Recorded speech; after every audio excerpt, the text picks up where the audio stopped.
and family. Assalamualaikum warahmatullahi wabarakatuh. Selamat datang kembali di channel Hands Family. Di video kali ini, Hands Family akan memberikan tutorial cara membuat amplop lebaran dari kain flanel. Kali ini kita akan membuat model balon. Sebelum mengikuti langkah-langkahnya, jangan lupa klik tombol subscribe. Terima kasih. Yang kita butuhkan adalah lem tembak, kain flanel ukuran 8x8 cm, kain flanel warna-warni ukuran 3,5 x 3,5 cm sebanyak 4 lembar, ukuran 12 x 1 cm, ukuran 1 x 1 cm, gunting, dan lem lilin.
Kita akan membuat amplop lebaran model balon.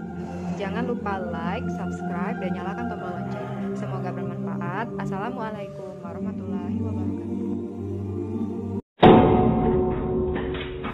And family.